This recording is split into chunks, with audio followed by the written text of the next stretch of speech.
누가복음 20장 9절로 18절까지 함께 읽습니다. 그가 또 이 비유로 백성에게 말씀하시기 시작하시니라. 한 사람이 포도원을 만들어 농부들에게 새로 주고 타국에 가서 오래 있다가 때가 이름에 포도원 소출 얼마를 바치게 하려고 한 종을 농부들에게 보내니 농부들이 종을 몹시 때리고 거저 보내었거늘 다시 다른 종을 보내니 그도 몹시 때리고 능욕하고 거저 보내었거늘 다시 세 번째 종을 보내니 이 종도 상하게 하고 내쫓은지라.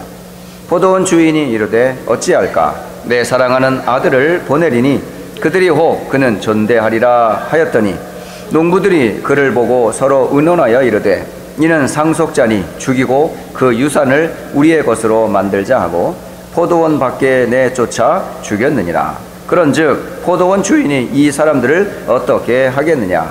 와서 그 농부들을 진멸하고 포도원을 다른 사람들에게 주리라 하시니 사람들이 듣고 이르되 그렇게 되지 말아지이다 하거늘 그들을 보시며 이르시되 그러면 기록된 바 건축자들의 버린 돌이 모퉁이의 머릿돌이 되었느니라 함이 어찌미냐? 무릇 이 돌 위에 떨어지는 자는 깨어지겠고 이 돌이 사람 위에 떨어지면 그를 가루로 만들어 흩뜨리라 하시니라. 아멘. 오늘 이 본문을 가지고 포도원 농부의 비유라는 말씀으로 이 아침에 말씀을 대언하도록 하겠습니다. 9월 한 달 동안은 누가복음을 본문으로 해서 4번의 말씀을 전하게 되었습니다. 오늘은 4번째 포도원의 농부의 비유. 이 비유는 깨닫는 자에게는 지혜가 되지만 깨닫지 못하는 자에게는 사실은 그 고통으로 남게 됩니다. 그래서 비유를 주시면 결국 깨달아 알기 위함이야 라고 우리는 말씀을 통해서 듣게 되었습니다. 다시 한번 말씀을 드리지만은 저와 여러분에 있어서 최고의 감사가 뭘까요? 한번 질문해 보시면 당연히 구원이에요. 구원.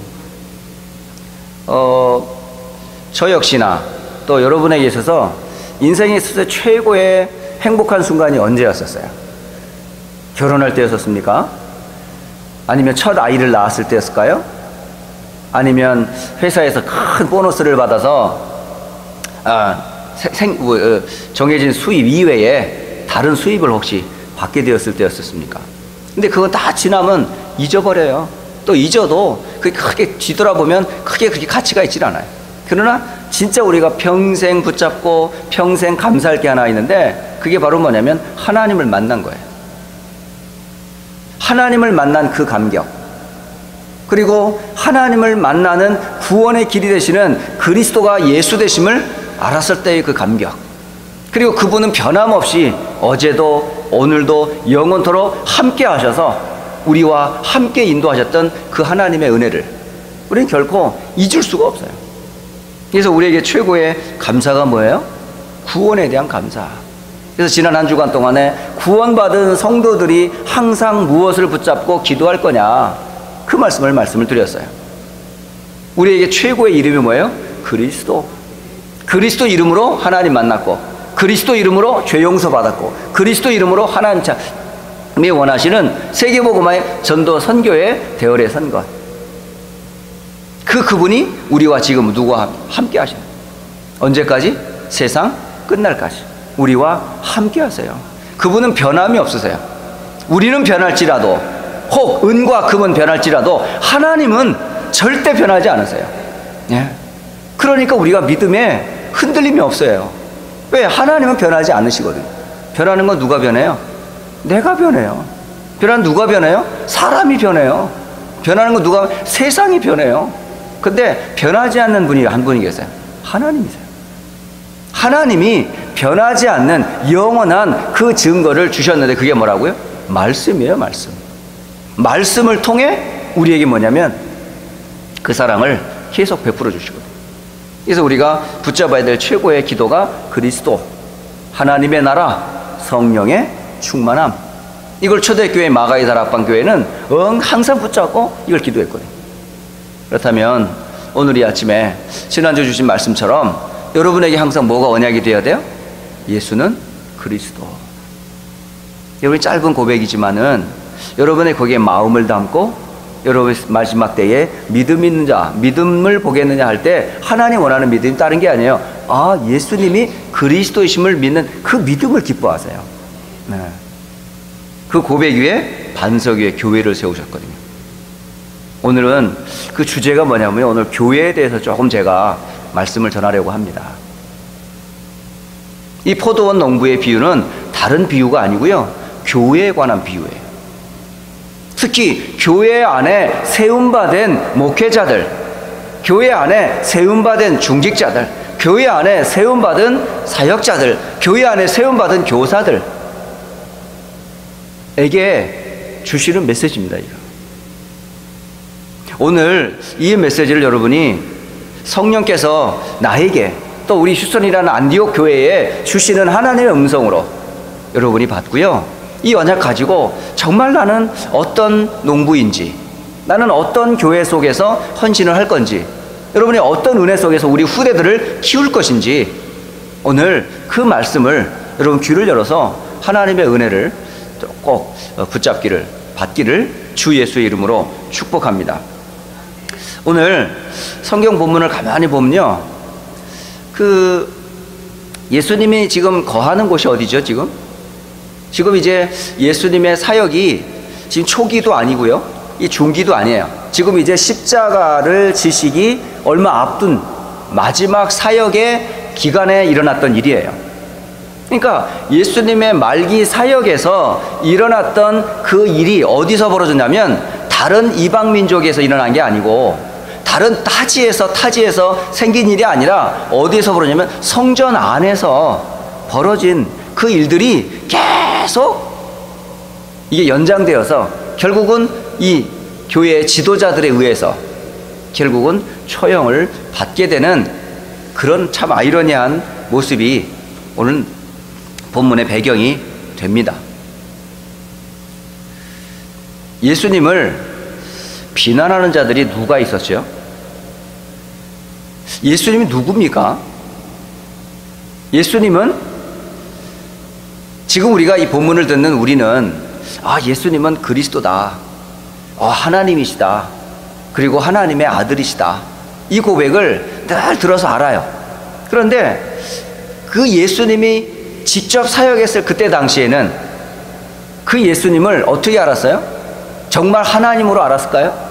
정말 하나님의 아들로 받들었을까요? 정말 그리스도로 이 땅에 오신 메시아로 이들은 받아들일까요? 그것을 제일 먼저 쌍수를 들고 환영해야 될 그 교회가 그 예수님을 어떻게 했어요? 오늘 포도원 농부의 비유에서 그게 아주 적나라하게 보여져요. 환영해야 될 그 자리가 오히려 뭐죠? 그 환영의 주인공이 되신 예수님을 죽이는 그런 자리가 됐어요. 왜 이렇게 됐을까요? 왜 예수님을 받아서 구원의 주로 기뻐해야 될 그 교회가, 그 성전이, 그 지도자들이 왜 이렇게 됐을까요? 오늘 포도원 농부의 이 비유는 오늘날 우리의 교회를 향하여 주시는 아주 귀한 메시지입니다.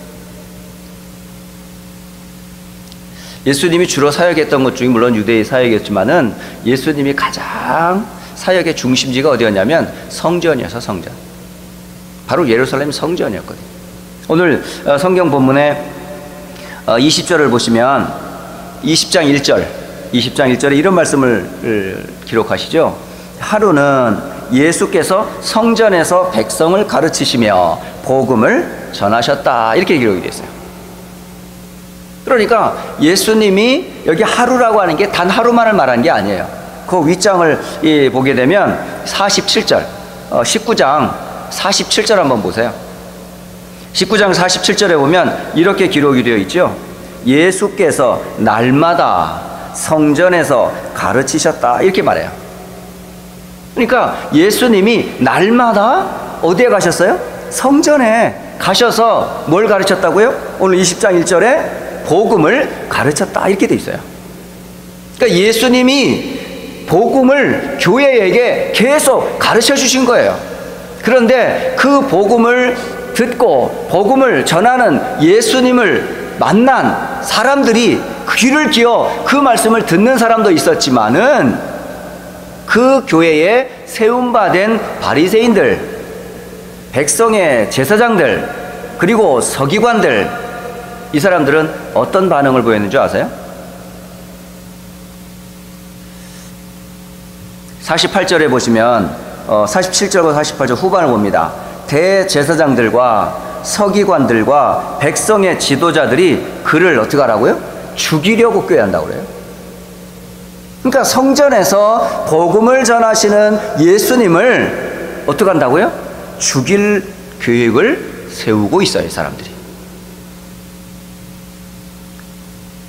심지어는 48절에 백성이 다 그에게 귀를 기울여 들으므로 어찌할 방도를 찾지 못하였더라. 그러니까 백성들이 예수가 전하는 그 복음을 듣는 그것을 이 사람들은 견딜 수가 없는 거예요.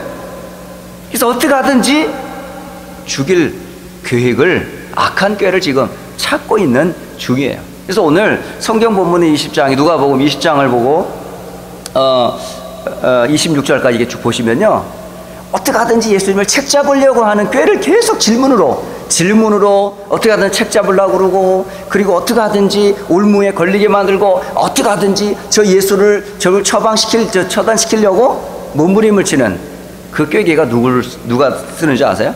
바로 교회의 지도자들이 그런 일을 해요.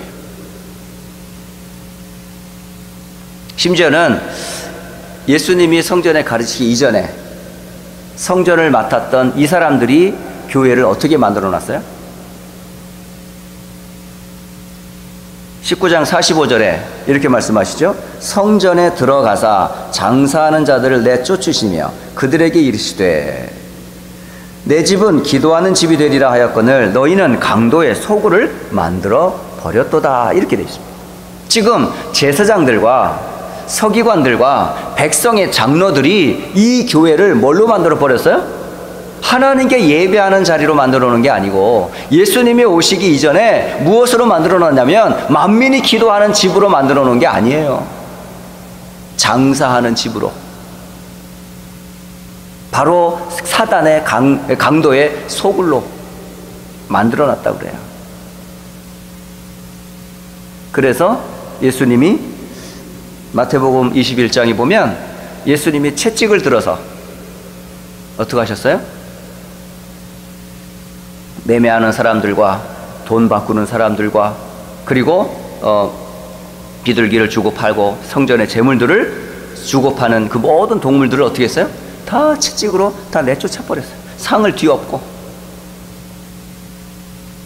너희가 만민이 기도할 이 집에 지금 강도의 소굴로 만드는 것을 예수님이 한탄하시면서 채찍을 들어서 다 내쫓아 버렸어요. 거기에서 그 이익을 챙기는 사람이 누구지요? 거기서 정말 삶의 부유함을 챙기는 한 사람들이 누구였죠? 바로 이 사람들이에요. 그러니까 이들의 이익이 끊어지는 거예요. 예수님이 등장함으로 인해서 뭐죠? 자꾸 이익이 자꾸 사라지는 거예요. 삶의 풍요의 근거가 되는 물질의 그 공급원이 자꾸 사라지는 거예요. 그러니까 사람은 유익한 것이 없어지면, 손해가 되면 어떻게 돼요? 돌아버려요. 여러분, 오늘 여러분이 지금 무엇 때문에, 유익한 것 때문에 사는지, 무엇이 여러분을 행복하게 하는지 한번 잘 생각해 보라고요. 근데 그 줄이 끊어지니까 대제사장들과 서기관들과 백성의 장로들이요, 지금 정말 중요한 걸 놓치고 있어요. 서기관이 뭐 하는 사람인지, 제사장들이 뭐 하는 사람인지, 백성의 장로들이 해야 될 게 뭔지, 이 사람들이 해야 될 본질을 놓친 채 지금 뭐 하고 있어요? 오히려 하나님 앞에 예배해야 될 그 장소를, 그리스도가 오시면 쌍수를 들어 환영해야 될 그 예배의 처소를 오히려 마귀의 놀이터로, 세상 사람들이 지금 장사하는 매매의 장소로, 돈 거래하는 그런 장소로 바뀌었어요. 그러니까 그걸 보시고 하나님이 육신을 입고 이 땅에 오신 예수님이 보통 화가 난 게 아니에요. 어땠을까요? 그때 그 자리에 난리 났겠죠. 여기 왜 이런 꼴이 났을까요? 그러면서 이 배경을 가지고 예수님이 한 비유를 말씀하신 거예요. 그 비유가 오늘 이 비유입니다. 그러니까 이 비유하기 전에 대제사장들이 물어요. 어떻게 하든지 지금 꼬투리를 잡으려고. 그러면서 오늘 4절에 그런 말씀을 하죠. 2절부터 4절을 한번 봅니다. 말하여 이르되 당신이 무슨 권위로 이런 일을 하는지 이 권위를 준 이가 누구인지 우리에게 말하라. 대답하여 이르되 나도 한 말을 너에게 물으리니 내게 말하라. 요한의 세례가 하늘로부터냐 사람으로부터냐. 지금 예수님의 그 권위, 지금 예수님이 성전에 와서 복음을 전하고 백성들을 가르치는 게 누구부터 온 권위냐 이런 말 하는 거예요. 이게 무슨 말이냐면요, 하나님으로부터 부여된 권위이냐 아니면 사람들에 의해서 지금 부여받은 권위이냐.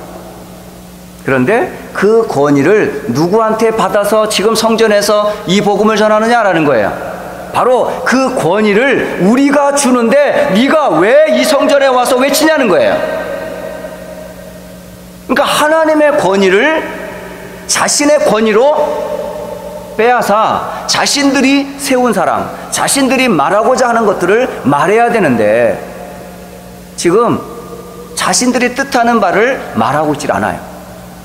그러니까 대제사장들이 그 세운 권위를 오히려 이용하기를 해서 돈을 벌어요. 그러니까 모든 증명은 누구한테 받아야 돼요? 대제사장의 도장을 받아야 돼요. 서기관들의 인정을 받아야 돼요. 장로들의, 백성들의, 장로들의 허가를 받아야 되는 거예요. 그러해서 뭔가 일을 해야 돼요. 근데 이런 것들을 예수님은 받았을까요? 안 받았을까요? 안 받았어요. 그러니까 대제사장에게 예수님이 찾아가셔서 대제사장님, 제가 오늘 주일 성전에서 하나님의 나라의 백성을 하나님의 나라에서 가르치는 것을 허락해 주시겠사옵니까? 그러면 대제사장이 그래, 오늘은 주제가 하나님 나라니까 네가 가서 외쳐. 이렇게 와서 무릎을 꿇고 권위를 인정하고 대제사장들 앞에 무릎을 꿇고 허락을 받기로 하는 거예요. 또 서기관들에 가가지고 오늘 성경은 어느 본문을 가지고 지금 이번에 말씀을 전하려고 하는데 서기관님 이거는 이렇게 하면 어떨까요? 그러면 좋아, 그거 해. 그 허락을 받아서 뭔가 하려고 하는 거예요. 그 권위가 어디서부터 오기를 원해요? 하나님에게서 오는 거를 중간에서 이 사람들이 가로채버렸어요. 그리고 자신들이 뭐죠? 부여한 권위에 따라, 권한에 따라 행동하기를 원하는 거예요. 지금 잘 보면 이런 행태들이 일어나고 있는 곳이 있어요. 교회라고 하는 곳이, 그리고 기독교라고 하는 단체가, 내지는 카톨릭이라는 곳, 종교단체들이요, 그 권위를 누구의 권위로 알죠? 성경보다 누구의 권위를 더 높여요? 교회의 권위를 더 높여줘 버려요. 그게 중세교회 천년의 역사가 그랬어요. 그래서 하나님의 말씀보다는 누구의 권위가 더 앞섰어요? 바로 신부들, 교황들의 권위가 더 앞섰었어요. 그래서 교회가 성경을 가르치기 때문에 성경이 교회 밑에 있어야 되는 거예요. 그러니까 교회의 가르침이 곧 성경이에요. 그러니까 성경을 교회 밑에다 뒀어요. 그래서 그걸 가르치는 사람이 누구야? 신부들이거든. 교황들이거든. 그러니까 교회를 최고로 뒀어요. 그리고 교회 지도자들을 뭘로 삼았어요? 최고의 우두머리로 삼았다니까. 그러니까 그들의 허락을 받지 않으면 전부 뭐가 돼요? 이단이 되고 결국은 사형에 처해버렸어요. 그래서 중세시대에는 수천만의 사람들이 그런 종교 재편에 의해서 죽임을 당했다니까. 이때 당시에도 그 권위가 지금 하늘에서 왔느냐 땅에서 왔느냐, 그러니까 하나님으로부터 부여받은 거냐 아니면 땅에서 누구한테 받은 거냐, 그래서 증명서를 내달라는 거야. 이런 얘기를 할 때에 제사장들이 대답을 못했어요. 내가 이렇게 말하는 것, 세례 요한이 세례를 주고 사역하는 것이 하나님께서 주한 권한이냐, 아니면 백성들이 주한 권한이냐. 만약에 하늘로부터 온 권한이라 그러면 인정할 수밖에 없고, 백성들이 했다면 왜 백성들이 이렇게 따르겠냐 말이에요. 그러니까 대답하기 애매한 대답을 예수님이 오히려 대제사장들에게 질문을 해요. 근데 결국은 대답을 못해요. 결국 꼬투리 잡아가지고 예수님을 어떻게 처형하려고. 자, 오늘 중요한 비유, 포도원의 농부에 대한 비유를 오늘 예수님께서 말씀하시는데, 이 본문은 19절에 말씀하시기를 서기관들과 대제사장들이 이 비유를 누구를 가리켜 하신 거다? 바로 제사장들과 대제사장들에게 한 비유다라고 돼 있어요. 그들이 깨닫게 하기 위한 비유예요, 이게. 자, 그러면 오늘 본문을 잠깐 좀 설명을 드리도록 하겠습니다. 이 포도원 비유, 9절에 보면 한 사람이 포도원을 만들었어요. 그리고 그 포도원을 농부들에게 뭘 주었어요? 새로 주었어요. 그리고 먼 나라로 갔어요. 그러니까 이 농부들이 이 포도원에 사실은 뭐죠? 주인이 아니에요. 포도원을 임시로 맡아서 주인이 원하는 새만 내면 돼요. 그러면 그 밭을 어떻게 해야 돼요? 잘 가꿔야 되잖아요. 근데 이사야 5장 1절로 7절에는 이런 말씀을 해요. 이 포도원 말씀을 하시면서 이 포도원을 어떻게 지었냐면 아주 심히 기름진 산에 만들었다고 그래요. 그러니까 하여간 그 바탕이 기름진 땅에다가 포도원을 조성을 했어요. 그리고 그 주인이 땅을 파고 그 안에 있는 돌들을 다 제거해 버렸어요. 그러니까 밭을 다 있죠. 포도가 잘 맺을 수 있는 환경을 완벽하게 만들어 놨어요. 심지어는 극상품의 포도나무를 거기 심었어요. 그러니까 최고의 포도 열매를 맺을 수 있는 극상품의 포도나무를 거기 심은 거예요. 그러니까 모든 조건을 다 만들었어요. 그리고 거기에다가 망대를 세워서 저 뭐 일이라든가 뭐 여우라든가 이거 들어오지 못하도록 망대까지 세워가지고 환경을 완벽하게 만들어 놨어요. 그리고 포도를 거두어서 그거를 짤 수 있도록 술틀까지 만들어 놓았어요. 그럼 결국은 뭐냐면 좋은 포도를 맺을 수밖에 없는 그런 포도원이에요. 이사야가 말한 포도원이 이런 비유였다고요. 그런데 그냥 그 농부들은 뭐만 하면 돼요? 완벽한 조건에서 뭐만 하면 돼요? 성실하게 그것만 정리하면 돼요. 그러면 결국 열매는 뭐죠? 최고의 열매를 맺을 수밖에 없어요. 그리고 자신들은 새만 내고 나머지는 자신들이 다 받을 수 있거든요. 그러니까 뭐 새가 얼마나 되겠어요? 뭐 반을 가져간다 하더라도 반 50%는 내 것이 되잖아요. 그것도 최고의 극상품의 포도주. 그거를 팔아서 얼마든지 부유하게 살 수 있거든요. 그런데 이 때가 돼서 이제 주인이 한 종을 보내요. 한 종을 보내서 이제 열매 맺은 거에 세를 받으러 온 거예요. 왔을 때 어떻게 해야 돼요? 당연히 세를 내야 되잖아요. 그리고 소출에 얼마를 내야 되잖아요. 그런데 이 농부들은 어떻게 했어요? 오늘 3번이나 보냈어요. 종들을. 주인이 종들을 보냈어요. 10절에 한 종을 농부들에게 보냈어요. 그런데 농부들이 종을 어떻게 했어요? 몹시 때려버렸어요. 그리고 아무것도 쥐어주지 않고 그냥 거저 보냈다고 그래요. 이러면 돼요, 안 돼요? 지금 농부들이 뭐 하고 있어요? 세를 줘야 되잖아요. 그리고 종을 대우해줘야 되잖아요. 그 종을 대우하는 건 누굴 대우하는 거죠? 결국은 보낸 주인을 대우하는 건데, 주인이고 보낸 종이고 다 그냥 묵살하고 내쫓아버렸어요. 그리고 두 번째 종이 또 찾아왔어. 그래서 11절을 보니까 다시 다른 종을 보냈어요. 그런데 이 종도 몹시 때리고 심지어는 욕보이까지 했어요.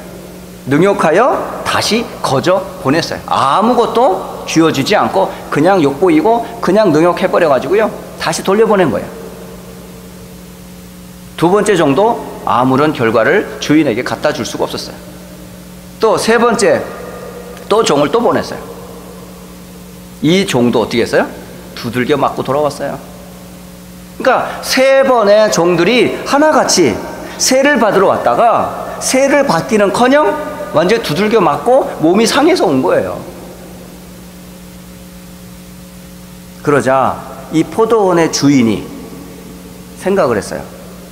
아, 그러면 내 아들을 보내면 이들의 태도가 달라지겠지? 라고 생각을 해서 내 사랑하는 아들을 그 포도원에 보냈어요. 그런데 포도원에서 일하는 농부들은 어떻게 대우했는지 아세요? 오늘 14절에 그게 나와요. 농부들이 그를 보고, 그 보냄을 받은 아들을 보고 뭐라고 하냐면 서로 의논하여 말하기를, 저 사람은 바로 주인의 상속자야. 이 포도원의 주인의 아들이니까 이 재산이 전부 누구 거야? 저 사람 거야. 그런데 저 사람을 죽이면 그 사람의 유산이 우리 거게 되겠지? 맞아요? 아니, 그 아들을 죽이면 그 아들이 물려받을 포도원을 내가 챙길 수 있냐 이 말이야.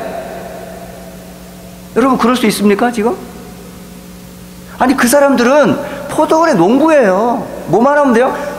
주인이 시키는 일만 하면 돼요. 그리고 거기에 합당한 세만 내면 되고, 그리고 자신의 이익만 챙기면 되거든요.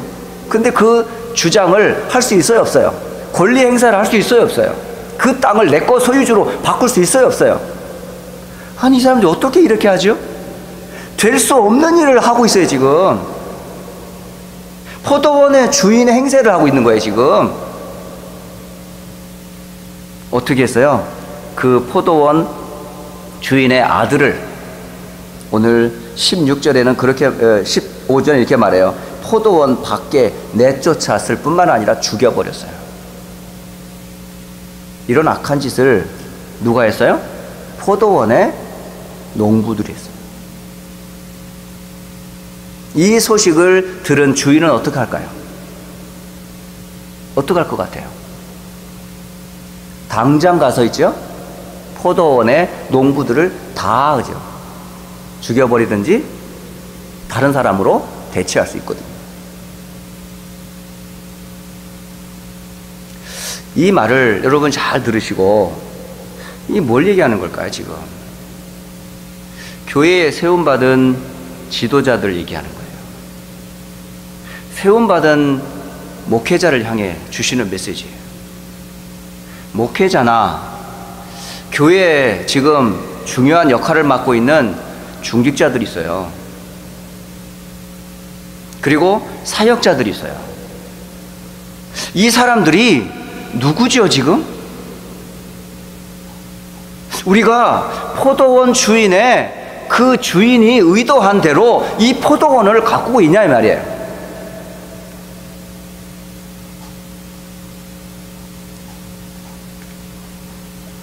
구약의 제사장들을 세운 이유가 있어요. 이유가 뭘까요? 백성들에게 올바른 가르침을 하기 위한 거예요. 하나님의 말씀으로 백성들을 잘 가르치기 위해서 제사장들을 세우는 거거든요. 또 선지자들을 세우는 거거든요. 왕을 세우는 거거든요. 결국은 하나님의 뜻을 전달하기 위하여 하나님이 세운 대리인이에요. 청직이라고요. 사도 바울은 디모데 전서에서 그런 말씀을 또 전해요. 이런 말씀을 전하고 있는데, 목회자들은 진리의 기둥의 터인 교회를 돌보기 위해서 목회자들을 세웠다고 그래요. 그러니까 하나님의 집, 곧 진리와 기둥의 터가 되는 이곳에 하나님의 뜻을 전달하기 위해서 세운 목회자들 인데, 이들이 뭐죠? 이 역할을 잘 했다면, 착하고 충성된 종이라 칭찬을 받을 수 있지만은 예수님이 이 땅에 오셨을 그때 당시에 포도원의 농부들이었던 바리새인들, 포도원의 농부들이었던 대제사장들과 백성의 장로들은 어떻게 했어요? 주인의 뜻을 잘 받들어 포도원을 잘 가꾸었나요? 그리고 주인이 원하는 열매를 맺어 세를 잘 드렸나요? 그렇지 못했어요. 오히려 게으르고 자기 이익만 챙기고 자리를 하나님 나를 세웠다면서 권위와 자리에만 연연해 있었었고, 백성들이 어쨌든 그곳을 전부 이익의 터전으로 만들었어요. 그래서 성전 안에서 뭐 했어요? 매매하게 만들고, 밖에서 나온 재물은 받지도 않고 우리들이 거래하는 염소, 송아지, 비둘기 이런 것들을 선물로 받아 판매에서 나오는 이익금을 챙기기 시작했어요. 그리고 그거를요 자기가 다 먹은 거예요. 결국은요 포도원, 그 성전을 완전히 잡초, 또 불필요한 가지들, 온갖 잡다한 것들로 완전히 뭐죠? 강도의 소굴로 만들어 놨어요. 그리고 그 자리가 어린이들, 이방인들, 여인들이 은혜 받아야 될 그 처소를, 그리고 만민이 와서 기도하고 영광 돌릴 그 자리를 뭘로 만들었어요?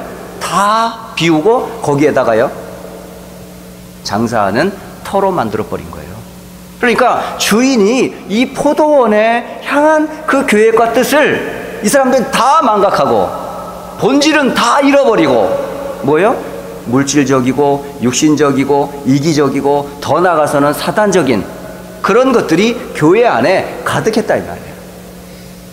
심지어는 바른 복음을 전하고 바른 언약을 전달할 전도자들을 보냈음에도 불구하고, 선지자들을 보냈음에도 불구하고 그들을 어떻게 했어요?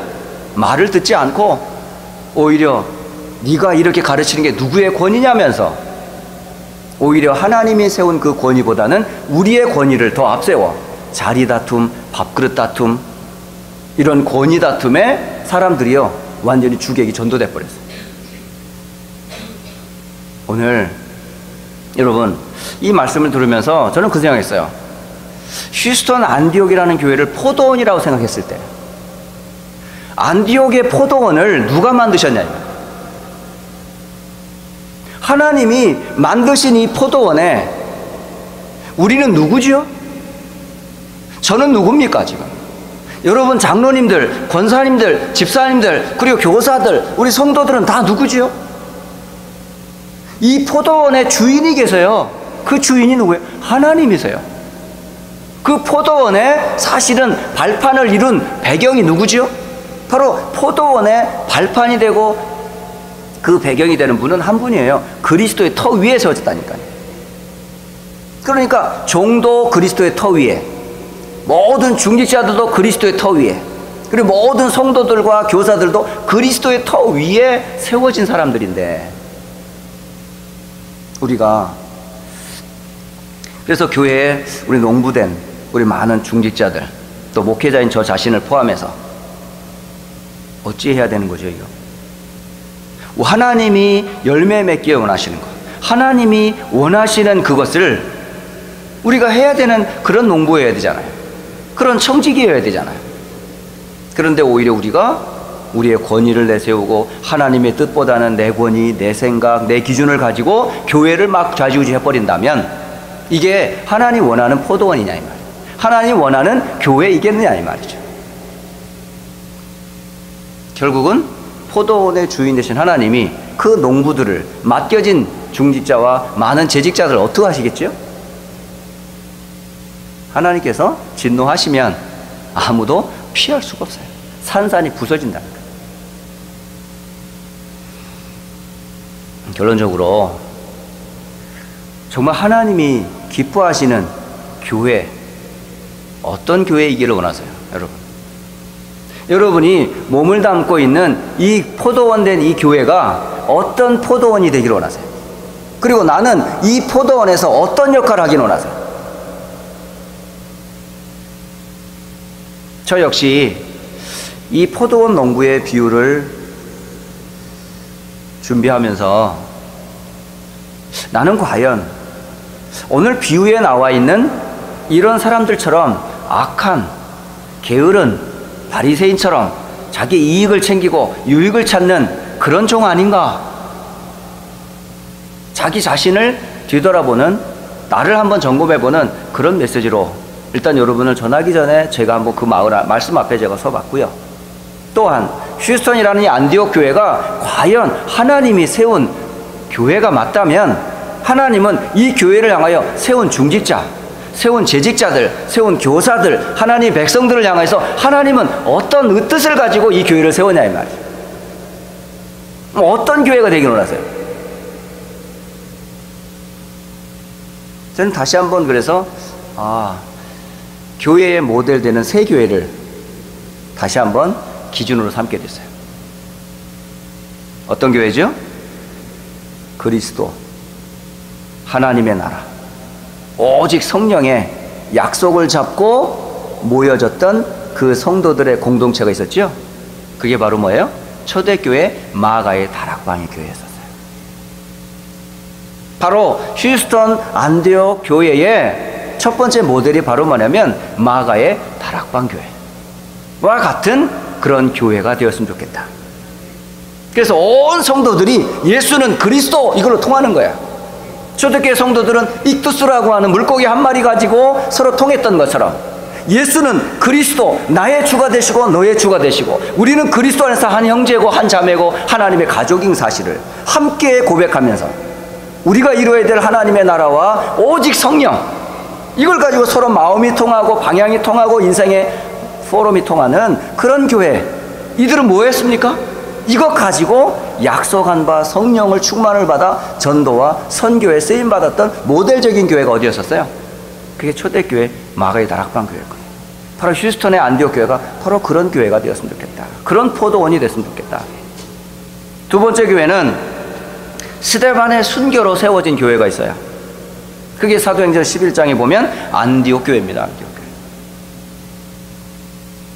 자신의 목숨보다 복음을 더 소중히 생각했던 사람, 자신의 이익보다 교회의 유익을 위해서 헌신했던 사람, 그 한 사람의 순교가 결국은 교회의 씨앗이 되어서 세계복음화의 가장 중요한 씨앗이 되었던 그 안디옥 교회처럼 우리 교회도 역시 목숨보다 소중한 이 복음을 알고 전도와 선교에 올인하는 그런 교회, 그게 바로 휴스턴 안디옥 교회가 되었으면 좋겠다라고 하는 거예요. 그리고 마지막, 그때 당시 세계 최강의 나라가 어디였었어요? 로마였어요. 그 세계 최강의 로마를 살린 한 교회가 있었어요. 그 교회가 로마서 16장에 나와 있는 로마 교회였다고요. 그 교회에 몇 안 되는 30여 명의 그 중요한 믿음의 일꾼들이 결국 로마 복음화의 주역이 되었던 것처럼 로마서 16장에 그 주인공들이 모였던 로마 교회처럼 세계 복음화를 이루는 그런 교회가 안디옥 교회가 되었으면 좋겠다. 그게 하나님이 원하는 교회의 모델이요 열매라는 것을 다시 한번 저는 그리게 되었어요. 그래서 휴스턴 안디옥 교회는 복음만 말하는 교회, 예수만 말하는 교회, 예수가 모든 문제 해결자라는 것을 말하는 교회, 예수 때문에 진짜 행복한 그런 교회, 이기를 기도하고요. 또 하나, 언약만 잡은 것이 아니라 그걸 가지고 함께 뭐하는 교회? 기도하는 교회. 왜? 만민이 기도하는 집이라 했거든요. 그러니까 그리스도라는 언약 안에서 구원받은 성도들의 공동체인 이 교회는 뭐가 나와야 돼요? 늘 기도가 끊이지 않는 교회, 그리고 전도와 선교에 올인하고 올아웃하는 그런 교회. 그래서 하나님께 최고 영광을 돌리고 하나님이 원하시는 열매를 찾으려 할 때에 그 열매가 맺혀지는 그런 교회. 그런 일에 제가 한 농부로서 역할을 감당하고, 여러분 중자인 장로님들이, 교사들이, 성도들이, 집사님들이, 여러분들이 그 한 농부에 의해서 우리는 지금 포도원에 그것을 일구는 농부들이에요. 우린 일꾼이에요, 일꾼. 그러니까 그러니까 일꾼들이 그 자신의 정체성을 정확하게 알고 역할을 제대로 해야죠. 그렇지 않으면 우리는 자꾸 이렇게 주객이 전도돼요. 자꾸 하나님의 뜻보다는, 본질적인 것보다는 자꾸 육신적인 것, 세상적인 것, 물질적인 것, 그게 더 나아가서 자리가 되고, 그게 권리가 되고 권력이 되고, 결국은 하나님이 원하는 그런 청지기의 사역을, 사명을 감당을 못해요. 나중에는 인간이 본성이 악하거든요. 그래서 오늘 주신 포도원 농부의 이 비유는 오늘 우리 특히 앞에선 우리 목회자를 포함해서 모든 교회의 중요한 역할을 맡은 분들에게 주시는 메시지다. 그래서 본질을 놓치지 말고 우리의 위치와 하나님의 뜻을 정확하게 여러분이 알고, 또 교회를 놓고 기도할 때마다 교회의 언약을 굳게 다시 한번 붙잡는 그런 말씀이 되었으면 좋겠습니다.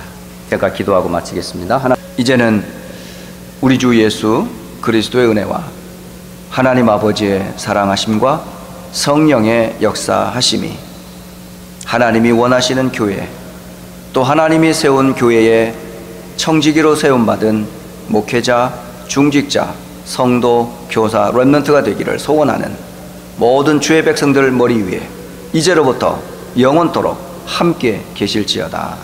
아멘.